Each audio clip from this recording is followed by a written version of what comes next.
I never imagined the day would come when I would stand in front of the door that once led to my greatest humiliation and open it with my own key. But before I tell you how I reclaimed the life that was stolen from me, I need you to listen closely. Because everything you're about to hear is true, and if you've ever been betrayed by the people you loved most, this story will feel like your own. If you're new here, make sure you subscribe so you never miss the next story. I still remember the way their faces looked when they opened the door that day. My daughter Laura and her husband Daniel. Shock drained the color from their skin as if they'd seen a ghost. And in a way they had, because the woman standing before them wasn't the weak, broken mother they had kicked into the street 2 years earlier. I was someone reborn, but before I stood in that doorway with the keys to their apartment, my apartment, clutched in my trembling hand, there was a long dark road behind me, a road that began on the worst day of my life. 2 years earlier I had lived with them, Laura, my only child, and Daniel, the man she married who never hid how much he resented my presence. I had lived with them for 15 years in that same apartment, cooking their meals, paying half the bills from my widow's pension, taking care of my granddaughter Sophie while Laura worked part-time and Daniel climbed his corporate ladder, but the more money he made, the less welcome I became. At first it was small comments. "Helen, could you eat in your room? We have guests." "Helen, don't hang your laundry on the balcony, it ruins the building's look." "Helen, maybe don't come out when Daniel's clients are visiting." Little humiliations, little erasures. And I, aching from the loss of my husband, accepted them because I loved my daughter and granddaughter more than my pride. But as their lifestyle grew, so did Daniel's arrogance and Laura's silence. One day I overheard Daniel whispering on the phone, "I can't take the old woman everywhere. She's ruining our image. We need space." The old woman. That night I asked Laura gently, "If I'm a burden, Laura, I can move somewhere else." Her face flickered, fear, guilt, shame, but she forced a smile. "Mom, no. This is your home," but her eyes told me the truth. The day everything shattered was a Friday afternoon. I came home carrying groceries, the plastic handles cutting into my hands. I pushed open the door and froze. 3 suitcases sat in the middle of the living room. My suitcases, stuffed with my clothes, my photos, my entire life smashed into bags that didn't close properly. Daniel stood with his arms crossed. Laura sat on the couch, head bowed, tears slipping silently down her cheeks. What is this?" I whispered. Daniel spoke like he was firing an employee. "Helen, it's time. We need our space. You've lived here long enough. Laura and I have made a decision. You can't be serious." I whispered, "This is my home." "It's not." He answered coldly. "The apartment is in our name. You have no legal rights." He held out an envelope with $500. "This should last until you find a room." I looked at my daughter. My only child, the baby I raised alone after my husband died. The girl I fed while I starved. The girl I protected with every piece of my heart. "Laura, please. Tell me this isn't happening." She looked up. She opened her mouth. But no words came out. She only whispered, "I'm sorry, Mom." Daniel, impatient, waved toward the door. "We have an important dinner tonight. Please don't make this harder." I dragged my suitcases down the stairs one by one, my knees screaming. When I reached the street, I sat on the cold pavement. People walked around me without looking. I was invisible. Night fell. I shivered until my bones felt like ice. I had no one to call, no home to go to, no future. Until a voice broke through the darkness. "Mom, are you all right?" I looked up and saw a woman around my age holding grocery bags. "My name is Irene," she said. "You shouldn't be out here. Come with me." I protested. She insisted. That night I slept on her sofa. A stranger showed me more kindness than my own blood. The next week I found a tiny rented room, smaller than my old pantry. A twin bed, a shared bathroom peeling paint, and a window that didn't fully close. But it was all I could afford with my pension. I spent days lying there, staring at the ceiling cracks, drowning in grief. Irene visited me every few days bringing food. "Helen, you have to live. You can't let them kill your spirit." I tried. I tried again. One morning Irene came with hope in her voice. "A friend of mine, Clara, organizes events. She needs someone to sew tablecloths. Are you interested?" Sewing, something I hadn't done since Laura was a child. "I don't know if I can," I whispered. "You can," Irene said. "Your hands remember." Clara hired me for 4 days to hem 50 place mats. I sewed until my fingers blistered. When I delivered them, Clara inspected each one carefully. "These are perfect. Can you do more?" And just like that, I had purpose again. I worked. I decorated. I saved every dollar eating rice and eggs, walking miles to avoid bus fare. For the first time in my life, I saved money for myself. Then one day, my granddaughter Sophie called me. "Grandma, why did you leave? Mom said you wanted to live alone." I don't believe her. I told her the truth. She cried, she begged to visit. She came the next day, horrified by the room I lived in. "I'll get a job. I'll help you," she said. "No, sweetheart. Just study. Let me be your grandmother, not your burden." As she visited every week, she became the light in the darkness. Time passed, I earned more. I learned floral arrangements. I built a tiny business. I registered it. I printed cards, Helen Carter Floral Events Decor, and month by month my savings grew. Then, one afternoon, Irene walked in holding a newspaper. "Helen, you need to see this." My heart stopped. Laura and Daniel's apartment was being sold in a foreclosure auction. Starting price in $55,000, I had $30,000 saved, and for the first time in 2 years, a fire ignited inside me. A fire that whispered, "Take back what's yours." When Irene showed me that foreclosure notice, I felt something sharp inside me. Fear, disbelief, and then a surge of something far colder, deeper. Not revenge. Not yet. But justice, the kind life rarely hands back to you so neatly. "Are you really thinking what I think you're thinking?" Irene asked. I didn't answer. My hands were trembling too hard to trust my voice. 2 years ago, I had sat on that sidewalk with 3 suitcases and no hope, and now the same apartment where they destroyed me was on sale. For the first time in a very long time, I felt power brushing against my fingertips. "Irene," I whispered, "I want it. I want that apartment back." She didn't look surprised. "That place was your home for 15 years, Helen. If anyone deserves it, it's you. But I only have 30,000, and the starting price is 55. She finished for me. "You'll need help." That night, I barely slept. Part of me felt ashamed. Was I really planning to buy the place where my heart was crushed? Another part felt alive, fiercely, frighteningly alive. The next morning, I made an appointment with Jonathan Hale, the attorney who had once helped me organize my tiny business for free. He listened without interrupting, leaning back in his leather chair, fingertips pressed together. "Helen, this is bold," he said finally. "Very bold, I know. And expensive. I know that too." Jonathan studied my face with serious eyes. "Why do you want it?" "Because I want to stand in that apartment as the owner, not as the woman they threw out like garbage." He exhaled slowly. "Is this revenge?" "No," I said quietly.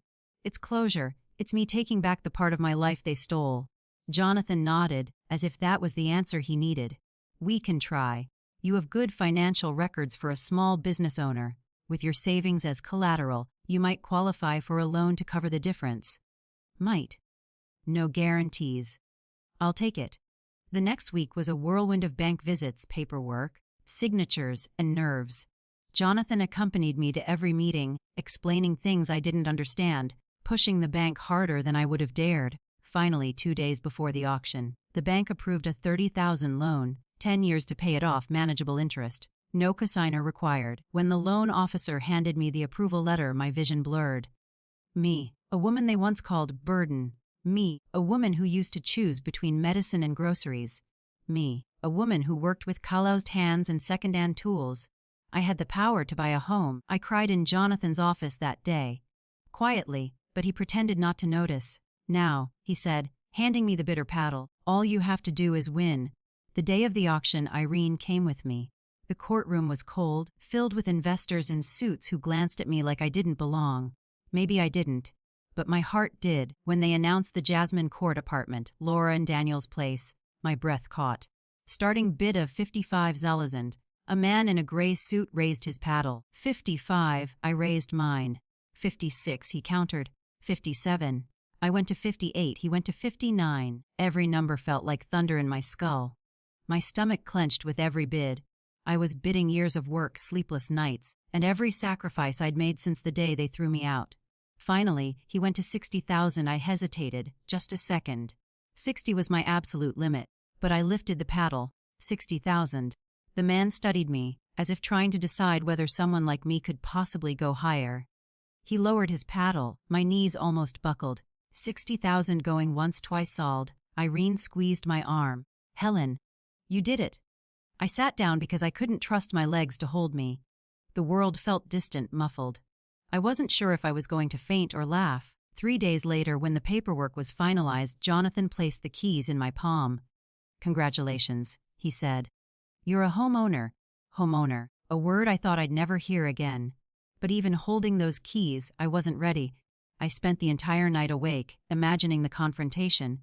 What would I say? What would I do? Would I yell? Would I cry? By dawn, I had my answer. I wouldn't yell, I wouldn't cry. I would be calm.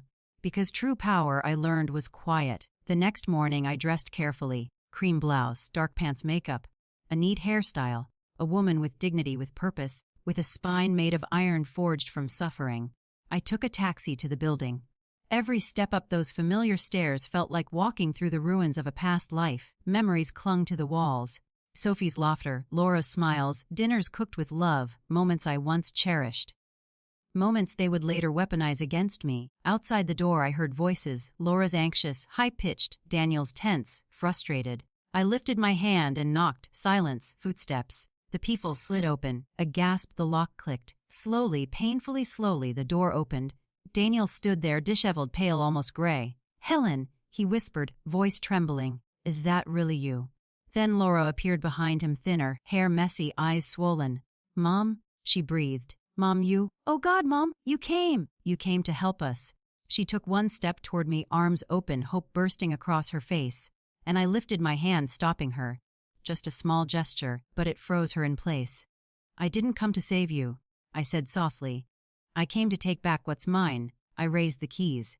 Her face crumbled. Daniel staggered back like he'd been punched. What do you mean?" Laura choked. "I bought the apartment," I said, 3 days ago." Silence. Heavy, crushing. Daniel licked his lips, voice cracking. You bought it? You bought this place? You. Helen, you can't." "It's done," I said. Laura began shaking her head. No, Mommy, please. You bought it to help us, right? So we wouldn't get thrown out. Please say yes." I stepped past them, into the living room. The place they had banished me from. The place I had returned to as owner.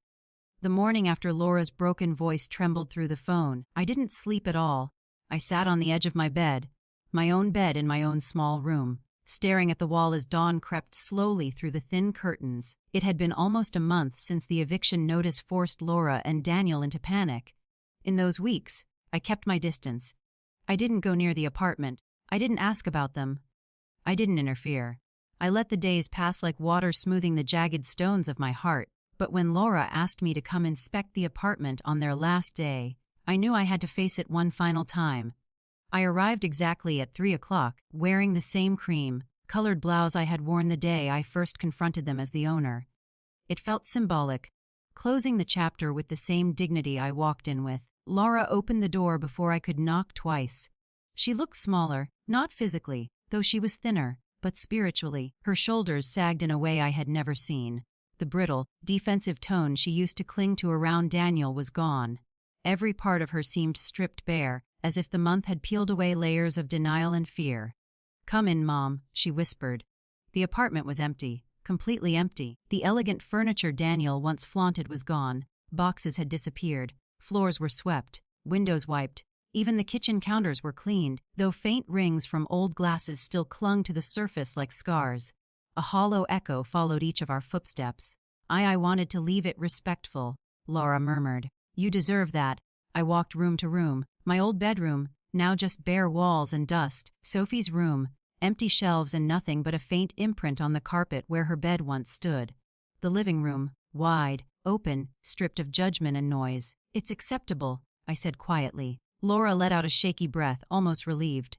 There was gratitude in her eyes, deep, raw, and honest. We stood in the middle of the living room for a moment, two women filled with years of hurt, but also with the faintest spark of something new. Not forgiveness. Not yet, but recognition. "I need to tell you something," Laura finally said. Her voice trembled, but she didn't look away. "These weeks, they've been the most painful of my life, but also the first weeks where I've actually looked at myself." She sank to the floor and leaned against the wall. A strange déjà vu washed over me. How many nights had I done the same thing in my tiny rented room after they threw me out? I sat across from her, mirroring her position. Daniel and I were separating, she said. I didn't react visibly, but inside something released, like a knot loosening just a little. I should have left him years ago, she continued. He controlled everything, my voice, my money, my decisions, my self-worth. But I let him. I let him drown out every instinct I had, including the instinct to protect you. Her lip quivered. I failed you, Mom. I failed you in the worst way a daughter can, and I'm not telling you this for sympathy. I'm telling you because I needed to understand why I let it happen. She took a shaky breath. I'm in therapy now, twice a week. I'm learning how I became someone who chose silence over love, fear over loyalty, a man over my mother. The tears streamed down her face, but for once she didn't hide them. She didn't apologize for them. She let herself be vulnerable, something I had been waiting to see since she was a teenager. I'm not asking for forgiveness, she whispered.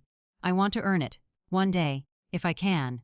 Her honesty pierced deeper than any apology ever had. I watched her carefully. Her rawness, her honesty, the way she didn't defend herself or blame me or hide behind Daniel's influence. She spoke like a woman finally stepping out of a long, suffocating shadow. Laura, I said softly, what you did broke me. It nearly ended me.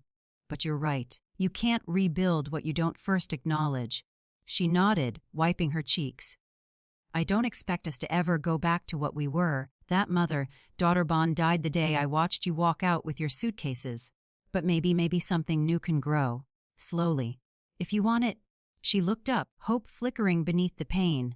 I do want that, Mom. More than anything. She reached into her bag and handed me an envelope. These are the keys. All copies. And a letter for you. I wrote it over the last few nights. You can read it whenever. Or never. It's your choice. The envelope felt heavier than it should, not because of the keys, but because of everything unspoken inside it. And thank you, she added quietly, for the deposit money, for helping Daniel find the warehouse job, for giving us 30 days.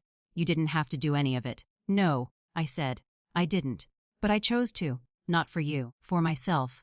For the woman I want to be. She nodded slowly, absorbing it. We walked to the door together. She paused before leaving. I love you, she said softly. I always have. Even when I didn't know how to show it, I swallowed hard. I know, I whispered. And I love you too. That's why it hurt so much. She nodded, wiped her tears one last time, and stepped into the hallway. When the door closed behind her, silence filled the apartment, gentle this time, not suffocating. I stood in the empty living room and let myself breathe. For the first time in years, it felt like my space. My home. I slid down the wall until I was sitting on the floor, and then I cried, not with rage or loss, but with something softer, release, relief, closure. I stayed there a while, breathing in the stillness, imagining what this place would look like once I made it mine again, the colors I would choose, the flowers I would place, the peace I would cultivate. Then I pulled out my phone and called Irene. It's done, I said. I'm coming with wine. She replied immediately. Stay right there. Within 20 minutes she arrived, along with Clara and Jonathan and even Sophie. They brought snacks, drinks, blankets, music. We sat on the living room floor and celebrated not vengeance but victory, not cruelty but survival, not the end but the beginning. Jonathan raised his cup. To Helen, he said, the strongest woman I know. Sophie added, to my grandmother, who proves it's never too late to take back your life. Irene squeezed my hand. To my friend, she said, whose kindness is her greatest strength. Clara chimed in, to my best decorator, and my inspiration. We toasted, we laughed, we shared memories and dreams. It felt like a rebirth, right there on that bare floor. That night, after everyone left, I lay alone on a blanket in the center of my empty apartment. Moonlight spilled across the floor, soft and silver. After 2 years of pain, I was home. The next morning, I stood at the door of the apartment. My apartment now, with a calmness that I didn't recognize as my own. The building was still the same peeling beige paint, the faint smell of dampness rising from the basement, the dim hallway light flickering as if it were struggling to stay alive. But I walked more steadily than I had in years.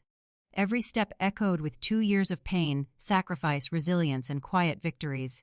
I wasn't coming here as a beggar, I was coming as the owner. When I rang the doorbell, the voices inside instantly went silent. Then I heard their footsteps, slow, hesitant, terrified. The people shifted, a sharp intake of breath. And then the door opened. Daniel stood there, his face pale, his hair messy, dark circles under his eyes. For a moment he didn't seem to breathe. His lips parted but no sound came out. Then finally, in a strangled whisper, "Helen, is that really you?" Before I could answer, Laura appeared behind him. When she saw me, she let out a soft, broken cry. Her eyes filled instantly with tears. She took 2 steps toward me, arms outstretched like a child seeking safety. "Mom, oh my God, Mom, you're here. You came to save us. I knew you would." And then came the moment I had imagined 1,000 times, the moment that used to haunt my sleepless nights. I stepped back. Just 1 step. Small, quiet, but powerful. Laura froze mid-motion. Confusion washed over her face, then fear, then something deeper, recognition. Because in that step, she realized I wasn't there to rescue her. I wasn't the weak mother she discarded. I held up the keys. "I didn't come to save you," I said softly. "I came to take back what's mine." I watched the color drain from their faces, watched their world collapse silently in front of me. They stared at the keys like they were weapons aimed straight at their lives. "What do you mean?" Laura whispered, voice shaking. "I bought this apartment at the foreclosure sale 3 days ago," I said. "It's legally mine now." Daniel's knees buckled slightly. He gripped the doorframe. Laura covered her mouth with shaking hands. "No, no, Mom, you wouldn't," she choked. "Please tell me you didn't do this to hurt us." Hurt them. For 2 years I had starved, walked miles in the rain, lived in a room smaller than their walk-in closet. I had stitched tablecloths until my fingers went numb, saved every dollar by denying myself food, comfort, warmth. They had destroyed me without hesitation, but I didn't raise my voice. I didn't cry, I simply stepped inside. The apartment was a wreck, trash on the counters, stains on the walls, broken furniture. The expensive lifestyle they had flaunted was gone. The glossy surface of their once perfect life had cracked open to show the decay underneath. They looked like shadows of the proud couple they had once been. "How did this happen?" I asked quietly. Daniel swallowed hard. "The economy, my job, everything fell apart. We tried our best." I let out a soft, bitter laugh. "You never tried your best for me." Laura broke down crying. "Mom, I am so sorry. You don't know how much I regret that day. Every single day I think about it." "No," I interrupted gently but firmly. "You thought about yourselves. You thought about losing the life you wanted, not about what you were taking from me." She sobbed harder. "Mom, please, please don't throw us out. Please, I'm begging you." I looked at her for a long moment. My daughter. My blood. The person who threw me into the street without mercy. And then I said the words that finally freed me. "You have 30 days to vacate. I'm keeping the bank's timeline." Laura collapsed onto a chair and cried. Daniel stared at me with a hollow expression, too defeated to argue, too stunned to fight. But I didn't come to destroy them. I came to reclaim myself. "I'm not leaving you on the street," I said. "You'll leave this apartment, but you won't be homeless." They looked up slowly, confused. I placed an envelope on the table. "There's $2,000 in here. Enough for a deposit and first month's rent somewhere suitable. Nothing luxurious, but safe." Daniel stared at it like it was burning. Why would you help us?" he whispered. "Because I am not you." I handed Daniel a business card. "And Jonathan thinks he might have a job opening for you. Warehouse work. Hard, honest work. The interview is Monday morning." I saw Daniel's face crumble. For a man who once lived for his image, this was the deepest cut. I turned to leave, but Laura ran after me. "Mom, please, just tell me one thing." Her voice cracked. "Is there any chance at all, that one day you might forgive me?" I hesitated at the doorway. Not because I didn't know the answer, but because I finally understood something. "I don't know," I said gently. "Forgiveness isn't a gift I can promise. It's a journey, and you haven't even started yours." Laura nodded slowly, wiping her tears. "I will, Mom," she whispered. "I'll change, I swear." I believed that she believed it, and maybe that was enough for now. I left without another word. When I stepped outside, the sunlight hit my face, warm, clean, free. I walked down those stairs feeling lighter than I had in years. For the first time since the day they kicked me out, my heart felt like it was beating for me. The first night after I reclaimed the apartment, I sat alone in the empty living room with a blanket beneath me, staring at the ceiling. The room felt cavernous without furniture, but not in a lonely way. It felt like possibility, freedom. A clean start after years of pain. The echo of my own breath in the stillness was the first time in a long time that silence didn't feel like abandonment. It felt like peace. Over the next weeks, the apartment transformed piece by piece. Contractors came in and patched the damp, stained walls. Fresh paint brightened every corner. New floors replaced the warped ones that had creaked under years of tension and resentment. The bathroom gleamed. The kitchen breathed again. Every day I visited the site, watching the workers bring life back to the place that had nearly been my grave. Sophie came after her classes, her heart always in her eyes as she darted from room to room with ideas. "Grandma, this room. You have to put your workshop here. Look at the sunlight. And what about the balcony? We can put plants. A small table for tea. Can we get sheer curtains? They'll make it feel softer." Her excitement made me ache. She had lost so much in the chaos, too. Parents who betrayed their own mother. A home filled with resentment, a family strained by choices she never made. Yet she embraced this new beginning as if it belonged to her just as much as it did to me. One afternoon she asked quietly, "Grandma, do you think Mom will ever get better?" It stunned me, not because of the question, but because it came from a place of hope, not bitterness. "I think she is trying," I said, "and sometimes trying is the beginning of becoming." Sophie nodded, looking relieved, though she didn't say anything more. Meanwhile, my business continued to bloom. Clara handed me new clients, Jonathan helped me with contracts, and I even hired a young woman, Amy, to assist with larger events. Training her reminded me of teaching Laura how to braid her hair when she was little. Life has strange ways of circling back, but no matter how full my days were, a part of me wondered about Laura, where she was living, whether she regretted everything, whether she would ever come back, not to reclaim the apartment, but to reclaim herself. I didn't expect her to appear again. Not so soon, but life always writes its own surprises. 6 months after reclaiming the apartment, someone rang the doorbell. I expected Sophie, or maybe Clara dropping by with leftover flowers. Instead, when I opened the door, Laura stood there. She looked different, almost unrecognizable. Her hair was shorter, her clothes simple, her face exhausted but somehow clearer, steadier. Gone was the frantic, fearful woman whose life had belonged to Daniel's moods. This Laura stood with her shoulders tense but her feet firm on the ground. "Hi, Mom," she whispered. I stepped aside. She hesitated before entering, as if crossing the threshold meant confronting every ghost she left behind. But then she walked in and looked around slowly, taking in the changes. "It's beautiful," she said softly. "It doesn't even feel like the same place." "It isn't," I replied. "It's mine now." She nodded, accepting that truth without argument. We both sat down on the couch, though a long, cautious silence sat between us like a third person. Finally she spoke. "Mom, I've been going to therapy, twice a week, for 6 months." I listened. "I'm learning things about myself I never wanted to see, the ways I depended on Daniel, the ways I let fear make my choices, the ways I hurt you, not as an accident, but because I was too weak to stand up for you, for myself." She looked down, twisting the strap of her purse. "I kept waiting for someone to fix my life for me. Then everything fell apart, and I realized I was the one who broke it." Her voice trembled, but she didn't cry. She held herself steady like someone refusing to drown again. "I live with 2 roommates now. I pay my own rent. I cook my own meals. I found a job at a dental clinic. It doesn't pay much, but it's honest. And for the first time in years, I'm doing something by myself that isn't tied to Daniel." She swallowed. "I filed for divorce. It will be final in a few weeks." I didn't speak.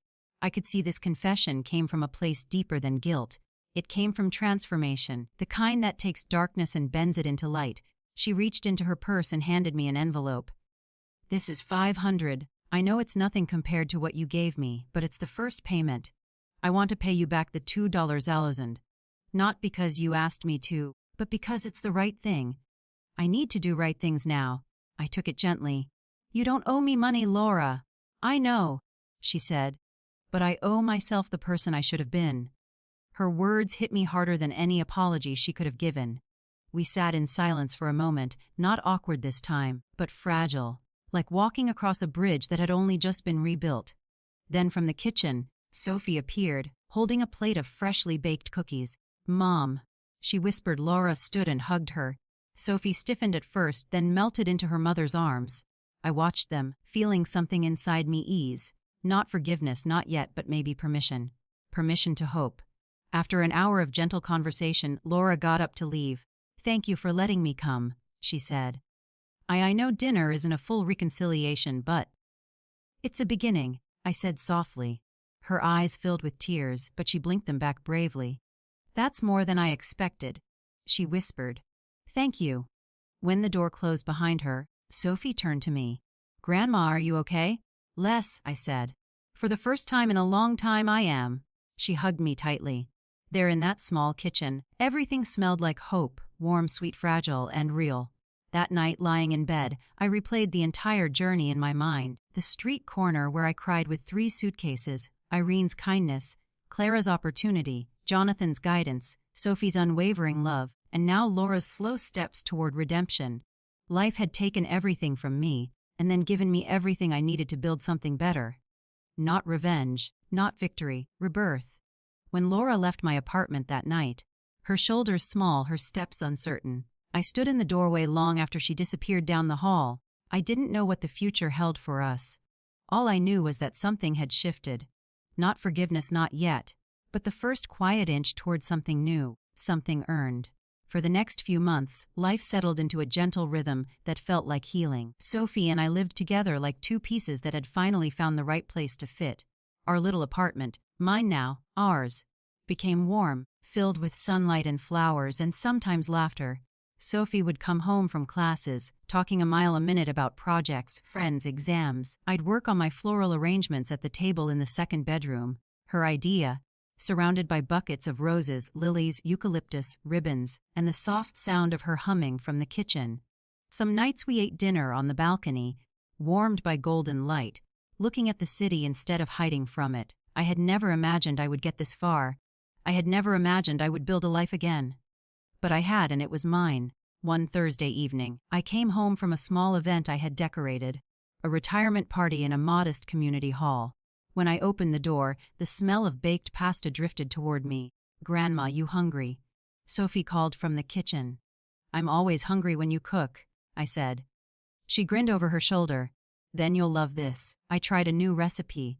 We ate at our tiny wooden table, our legs touching in the small space. She told me her exam went well. I told her I got a new client who might become a regular. At one point she paused and studied me quietly. "You look peaceful, Grandma." I froze, because she was right. I never thought I'd feel this way again. I admitted softly. "Not after what happened, but you do," she said, squeezing my hand. "You earned this. Every bit of it." My eyes stung with warmth. Later that night, when Sophie went to her room, I stood on the balcony and let the summer breeze kiss my face. I closed my eyes and allowed myself to feel proud in a way I never had before. Because this peace, this life, this home, I had rebuilt it with my own hands. A few weeks later, there was a knock on the door. I dried my hands and went to open it. It was Jonathan Hale, the attorney who had helped me navigate the auction, the loan, the title transfer. A man I had come to deeply respect. "Helen," he said warmly, holding a folder. "Sorry to drop in, but I wanted to bring these papers in person." "You're always welcome," I told him, stepping aside. When he came in, he looked around the renovated apartment with quiet admiration. "You've done a beautiful job," he said. "This place feels like you." I smiled. "Thank you. It feels like home." He handed me the folder. "These are updated financial statements, the amortization schedule, and the tax documents we discussed. You're in excellent shape." I flipped through the papers. I still can't believe this is my life. A business, a home, security. He sat down in the armchair across from me. "You earned all of it. You're one of the most resilient clients I've ever met." I laughed softly.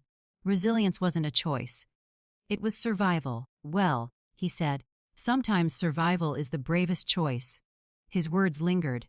We talked for a while. About business, about upcoming events, about his daughter's engagement. Before he left, he paused by the door.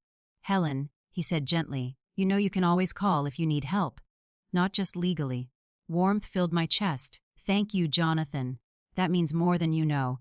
After he left, I found myself smiling for the rest of the day. Life continued.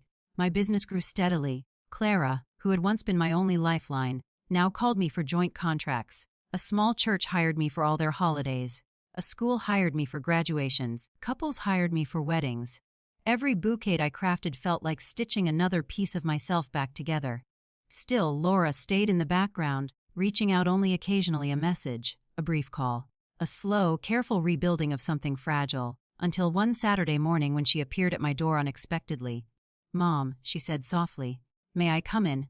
I hesitated only a moment. Of course. She looked different. Cleaner, clearer, like someone who was finally breathing after years underwater. She held a small plant in her hands. "I brought you a peace lily," she said awkwardly. "I remember you liked them." The gesture pierced me. "Thank you," I whispered. We sat on the couch. The air was thick with unspoken things. "I've been going to therapy," she said. "Real therapy. Not the kind where you pretend everything is fine. I've learned a lot about myself, about how much fear controlled me, about how much I let other people decide who I was." She took a shaky breath. "And I learned how deeply I hurt you. Not just by what I did, but by what I didn't do." Her voice cracked. "I was weak, Mom, weak and afraid. I thought keeping Daniel happy meant keeping my life together. But in trying not to lose my marriage, I lost my mother." Tears rolled down her cheeks. "I know I can never undo what I did. I know you owe me nothing. But I want to try. I want to earn a place in your life again. Not the place I had, but a new one. A better one." I looked at her, really looked. For the first time in years, I didn't see the fearful girl blinded by a controlling husband. I saw a woman finally willing to face her own reflection. "Laura," I said slowly, "I don't know if we can ever erase what happened. That pain lives deep, but pain doesn't mean there can't be something new, something different." Her shoulders shook with relief. "I'd like to try," I continued, "one step at a time." She nodded, tears streaming. "That's all I hoped for." We talked for hours, not about the past, but about life, her job, her plans, her regrets, her hopes, and when she left, she hugged me, not desperately, not fearfully, but sincerely. Later that night, Sophie returned from work to find the peace lily on the table. "Mom was here," she said quietly. "Yes." She touched my hand. "How do you feel?" I gazed at the little green leaves, glowing softly in the lamplight. Like something long frozen is finally thawing. The next morning, with sunlight pouring into the apartment I fought so hard to reclaim, I realized something. Revenge had never been my true victory. My victory was that I survived what was meant to break me. My victory was that I rebuilt myself. My victory was that I became the woman I needed to be. Strong, dignified, unshakable. My victory was peace. If you made it to the end, thank you for listening to Helen's journey. If you love powerful real-life revenge stories where justice finds its way back home, make sure you like, subscribe, and turn on notifications, because more stories like this are on the way.